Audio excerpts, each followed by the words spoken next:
Gaaffii irra caalaan keessan na gaafataa jirtan haala kamiin Facebook page maqaa isaa jijjiiruu dandeenya ka jedhu namoota baay'eetu na gaafataa turtan. Facebook page aappii Facebook irraa yeroo isin jijjiiruudha jettan isiniif hin banu isin rakkisa. Namoonni baay'een egaa aappii Facebook irraa yeroo maqaa Facebook page jijjiiruudha jettan isin didaa jechuudha. Haala kamiin sirreessuu dandeenya ka jedhu bal'inaan waliin ilaalla. Obboleeyyan haaraa taatan viidiyoo kana daawwataa subscribe ka jedhu kun gurraacha'ee jira taanaan subscribe gurraacha'ee jiru kana irra tuquu hin dagatina. Subscribe gochuu hin dagatina. Akkasuma laayikiin sakandii xiqqoo isinitti fudhata. Laayikii gochuudhaan eegalaa isiniin jecha haala kamiin maqaa feesbuukii aappii feesbuukii irraa salphaatti jijjiiruu dandeenya. Ka isinii banuu dides salphaatti waliin ilaallaa jechuudha. Aappiidhuma feesbuukii kana irraa jijjiiruuf waa tokko gochuu qabdu dirqama. Sanaan ala aappii feesbuukii irraa jijjiiruu hin dandeessanuu jechuudha. Sana waliin ilaallaa. Haga dhumaatti viidiyoo kana hordofaa. Sanaan ala jijjiiruun isin rakkisa waan ta'eef jechuudha. Piroofaayilii irra tuquudhaan jalqaba inni nuti gochuu qabnu feesbuukii irraa gara peejiitti isa fuuldura irra jiru irra tuquudhaan gara peejiitti deebisuu qabna. Amma feesbuukii irra jira peejiittan deebisa asirra tuquudhaan. Ergan gara peejiitti deebisee kahee yeroo isin seetingii irra dhaqxanii maqaa jijjiiruuf jettan hin banu. Sababa inni hin banneefis waliin ilaallaa jechuudha.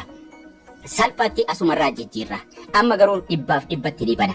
Piroofaayilii irra tuquudhaan gara gajjallaatii seetingii irra deemna. Amma peejii irra jira. Gara gajjallaatii seetingii irra deemna yookaan immoo mallattoodhuma seetingii achi irra jiru tuqnaa jechuudha. Feesbuukii irra seennee piroofaayilii irra tuquudhaan bakka piroofaayilii kana irra erga tuqnee booda seetingiin jala jira. Gara gajjallaarraa seetingiin piraayiveesii keessa seenuu dandeenya. Yookaan gubbaadhaan mallattoo seetingii san tuquun gara fuula duraa adeemna. Mallattoo seetingii yeroo tuqnee gara fuula duraa adeemnu gubbaa irratti peeji nuun jechuu qaba. Maaliif jalqaba jijjiirranneerra peejii jechuu qaba jechuudha. Peeji seetingii irra kan nuti adeemuu qabnu. Inni jalaa feesbuukiidha switchiin ka gubbaa fayyadamnaa jechuudha. Peeji seetingii ka jiru kanarra tuqnee gara fuula duraa adeemna. Gara fuula itti aanutti darbina. Egaa maqaa feesbuukii peejii jijjiiruuf egaa peeji seetingii irra tuqnee gara fuula itti aanuu darbinaa jechuudha. Yeroo gara fuula itti aanuu darbinu haala kanaan nu baasa neem jedhee neemii jalatti maqaa peejii keenyaa nuuf kaha. Seetingii peejii jala jirra. Neem kan jedhu sanarraan tuqaa jechuudha. Tuqeen gara fuula duraa adeema. Neem jedhee maqaa peejii kiyyaa kaha isarra tuqeen gara fuula itti aanutti gara peejii itti aanutti darbinaa jechuudha. Peejii itti aanu kana amma waan isinitti agarsiisu kana yoo sirreessine bakka maqaa irraa jijjiiran isiniif hin banu. Kanaafuu amma naaf banee jira. Maqaan irraa jijjiiraa jechuudha. Maqaan Chaayidaa Booljowaas bakka jiru sun gubbaa jira. Irra tuqeen nin gabaabsaa yoon barbaade yoon fedhe immoo maqaa biraattan deebisaa jechuudha. Waan gubbaa jiru sana yoon fedhe maqaa biraattan deebisaa yoon fedhe achumarrattan gabaabsaa achumarratti irraa haa gabaabsu. Waan isinitti agarsiisuuf waan ta'eef ka dheeratee jiru kana irraa gabaabseen xiqqeessee barreessa. Ergan maqaa sana edit godhadhee ka'e bultii torbaan boodan kan biraa jijjiiruu danda'a. Bultii torba keessatti deebi'ee jijjiiruu akka hin dandeenye jalatti naaf ibsa. Review changes ka jedhu tuqanna amma. Erga maqaa peejii keenyaa jijjiirree kaane review changes ka jedhu jala jira. Review changes ka jedhu sana tuqne fuula itti aanutti darbinaa jechuudha. Review changes ka jedhu kana tuqannee gara fuula itti aanutti darbina. Fuula itti aanu kana irratti maqaa isa jalqabaatiif maqaa isa nuti jijjiiraa jirru nutti agarsiisa. Current page name ka duraa akkasuma new isa haaraa immoo nutti agarsiisa jechuudha. Kana jijjiiruuf dirqama wanni nuti gochuu qabnu maali? Paaswordii feesbuukii keenya itti galchinaa jechuudha.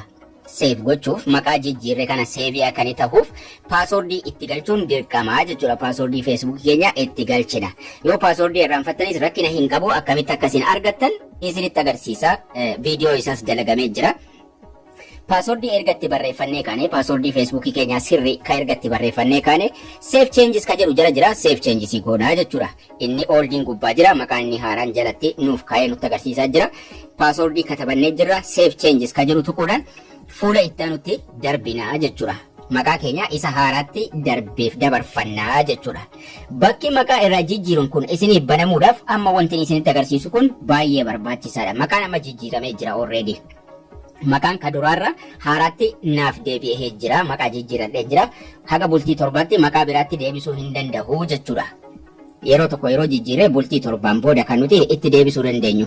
Facebook yeroo tokko updateidhaaf ni tura yookaan duubatti deebinee itti deebinee ilaalla yookaan immoo keessaa baanee Facebook itti deebina akka inni maqaa sana haaromsuuf jechuudha. Maaliif achirratti akka istaakni taa'ee hin taaneef piroofaayilii yeroo tuynu maqaan keenya ka amma jijjiirratti nuuf deebi'ee jira. Seetingii irra haa deemnu. Seetingii irra deebinee egaa peej seetingii kanarra yeroo deemtan bakki maqaa irraa jijjiiran isiniif banamuudha. Aappii takka kan isin dirqama gadi buufachuu qabdantu jira. Yoo bakki maqaa irraa jijjiiran isiniif banamuu didee jechuudha. Maqaa keessa jijjiiruudhaaf maqaa peejii jijjiiruudhaaf aappii tokko gadi buufachuu qabdu. Play Store irra seentanii Play Store irra Facebook page jechuudhaan sarchii godhattu. Yookaan immoo Meta Business Suite jettanii yoo sarchii godhatan rakkina hin qabu. Aappii Facebook page gadi buufachuu qabdu dirqama jalqabaa jechuudha. Facebook page jettanii yeroo isin sarchii gootan haala kanaa isinii baasa. Meta Business Suite jedhee isiniif fida. Isa kana aappii isa kana gadi buufattu jechuudha jalqaba. Bakki maqaa irraa jijjiiran isiniif banamuudhaaf yoo isin rakkise akkanuma isinii banamnaan baay'ee bareeda. Meta Business Suite kana gadi buufachuudhaan jalqaba peejii keessanii wajjin walitti connect gootu. Yeroo isin peejii keessanii wajjin walitti connect gootan sanaan booda gara Facebookii seenuudhaan gara Facebookii deemuudhaan salphaatti bakki maqaa irraa jijjiiran sun isiniif banamaa jechuudha. Osoo aappii kana gadi hin buufatin garuu bakki sun isinii banamuu hin danda'u. Yoo akka carraa ta'e paaswordii irraanfattan chaanaalii kiyya jala seenuudhaan salphaatti pileeylistii jala seentanii barnoota Facebookii jala argachuu dandeessu. Mata dureelee as jala jiran keessaa pileeylistii kan jedhu kun ni jira. Pileeylistii kana jala seentanii barnoota Facebookii jedhee bakka tokkotti hidhamee jira. Barnoota Facebookii kana jala seentanii salphaatti akkaataa paaswordii dagattanitti sirreeffattan salphaatti achi jala argachuu dandeessu jechuudha. So haala salphaa ta'e walumaa galatti haala kanaan maqaa peejii Facebookii keessanii jijjiirrachuu dandeessu jechuudha. Sanarra isinii banuu hin danda'u. Barnoonni keenyas kana fakkaata. Akka isin irraa barattan abdii guddaan qaba. Haga barnoota kutaa itti aanu walitti deebinutti turtii gaarii.